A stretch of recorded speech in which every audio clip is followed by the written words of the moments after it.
think the demeanor and the composure really stood out tonight.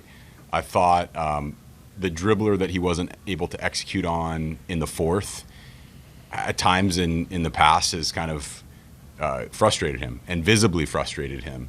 And tonight, you could just see him turn the page in his mind and get back to executing pitches in the zone. And thought he had a really good change-up slider combination working. Obviously, he went especially secondary heavy. But again, the things that stand out for me, not the stuff necessarily, because we've seen that really good stuff essentially all season long. But for me, it was definitely what Chris said. It was the composure, it was the demeanor, it was the poise, and like big stage, incredible atmosphere, and Webby just kind of channeled all of that into his performance tonight. Yeah, Tom? Yeah, Buster's at bat. Can you kind of take me through it, and how does that kind of exemplify the selective aggression that you guys talk about around here? Yeah, I mean, obviously, we want to be looking for a pitch that we can drive early in the count. I think Buster went up there, ready to swing from Jump Street. He didn't get a pitch that, he could do anything with, so he got into a good 3-0 count. And I think at that point he was looking for a pitch to elevate and stay on, and got a four-seam fastball up and out over the plate, and put it over the wall. I think your first swing of the night to be that accurate with the barrel is incredibly impressive.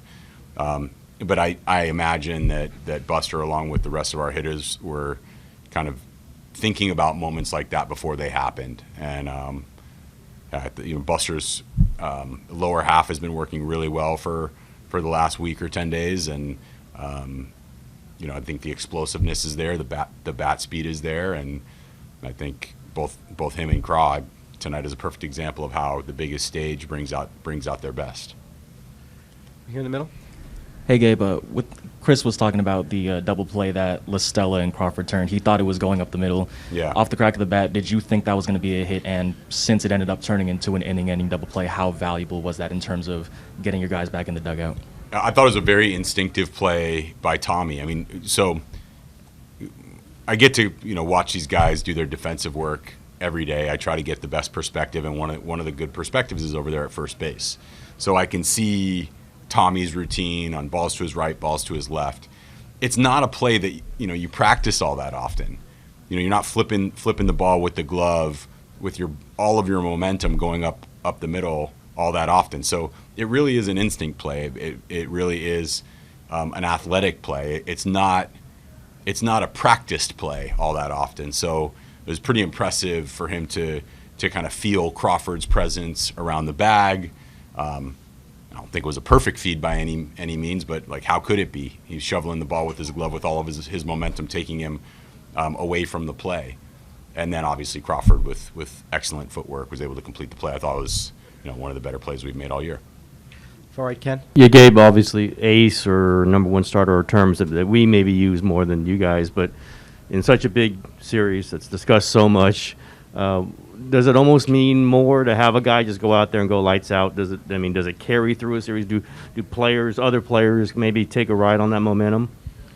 I mean, I think it's interesting that you're bringing up momentum, because I don't think there's any question that the last game of the season for Logan carried over into this one. We talked a little bit about at the end of the last game of the regular season, how much confidence he has. But that's kind of been building for quite some time. So every start seems to be he seems to be grabbing momentum from the previous start to kind of propel him in the next one. And I think in this particular case, it was a combination of that momentum, but also confidence and clearly stuff. I mean, you could be as confident as you want and have as much momentum from the last start as possible, but if your stuff isn't there, it's kind of the talent part, coming through, the movement on the sinker, and we saw that. I think the evidence of that was some of the swings that the Dodgers hitters, were forced to take.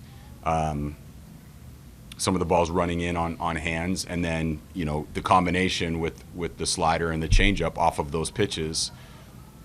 All of those things are kind of leading to this level of performance, in my opinion. Far left.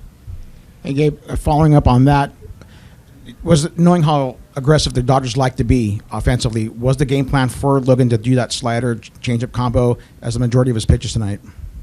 I think the first game plan for Logan continues to be get in the zone, stay in the zone, force hitters to compete from behind in counts. And then once, Buster and Logan have a good feel for what pitches are working best and what combination of pitches are working best, they may lean a little bit more heavily on secondary weapons like we did tonight. What I'll say is I think one thing that is really helpful for Logan is for every hitter that walks up to the plate that he's facing to have to make a determination what pitch might be coming. So obviously you're not going to have a coin flip between 3 pitches, but any of those 3 pitches could be coming at any time, and hitters have to account for them. Far left in the front here, Janie. Gabe, aside from Stella's that great defensive play, what did his presence mean in the leadoff spot? He draws the walk to start the game and gets a walk that starts the momentum and the singles. Yeah, Tommy, this is sort of who we thought Tommy was going to be. He's had some challenges this season that he's had to overcome. And we've talked a little bit about being gritty as players, and I think Tommy has had to be gritty because he's had injuries and his body just hasn't cooperated all that well with him for a good portion of the year. So much so that even down the stretch we were having to kind of take care of him so he wasn't compromised on defense by way of example. But his at-bat quality has been pretty consistently good. And I think on a night like tonight, you could kind of see a different level of concentration from him.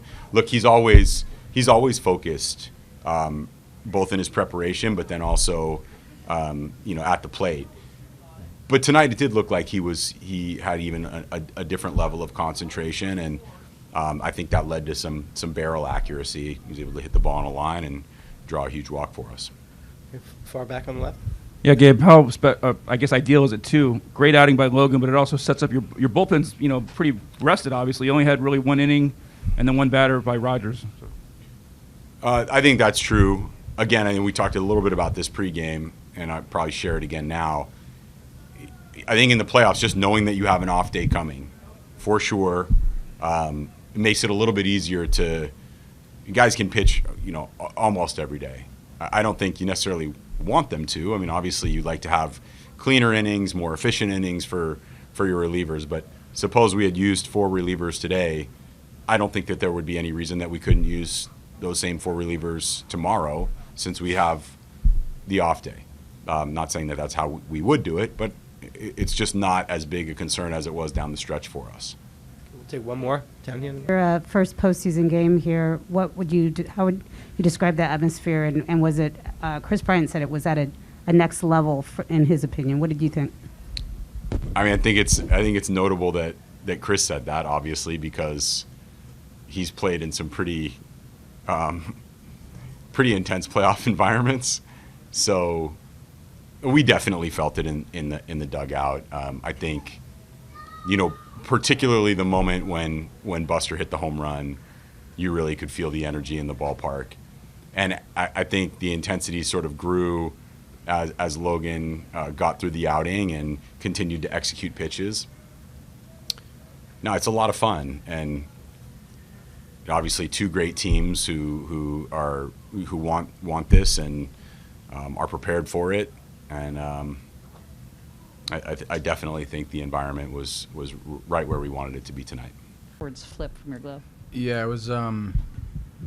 I think initially I haven't watched it, but I think initially I broke to the bag and he went for the ball, and then we kind of switched as I was much closer to it. But I mean, he made that play. That's a really difficult read on his part, to go for the ball and then to redirect his momentum, find the base on a high flip, and then still turn it. It was pretty awesome. Straight back in the middle. Tommy, when you get the ball to him, in your mind, are you thinking, I just got to get it to him, and Crawford's gonna pretty much. Yeah, he'll do the rest. Just get it anywhere near him, and he'll do it. Is that throw impressive? Is there anything about that makes you say, "Yo, Brandon, that was impressive"? Even though he does it so frequently at this point. For him, it's routine. For anybody else, it would blow your mind. But he makes that play, 10 times out of 10. Next question for Tommy. Susan again, and then we'll go to Ken. Tommy, do you practice that backwards flip from your glove? I mean, with your momentum, is there any way you can practice that at game speed? I mean, maybe not at game speed necessarily, but yeah, definitely work on some glove flips every once in a while. I wouldn't say it's a focal point, but have it if you need it. Ken? What's it like to have Logan Webb step up and deliver like this? A big moment, obviously against defending champions. What does it mean to you guys to see him do that? It's awesome. I mean, just to see him really coming into his own this season, really the maturation right before our eyes is so cool. And he's totally comfortable in himself, totally confident in his stuff, and it's shown. Far left. Tommy, this has been kind of a difficult year for you as far as physically with your health. So now at this point in the season, it almost seems like you've been rested and ready for this moment. So how are you feeling physically, and how fresh do you feel up there right now? I feel fine. I mean, definitely feels like October. Everybody's pretty much going through that, but more or less I feel okay.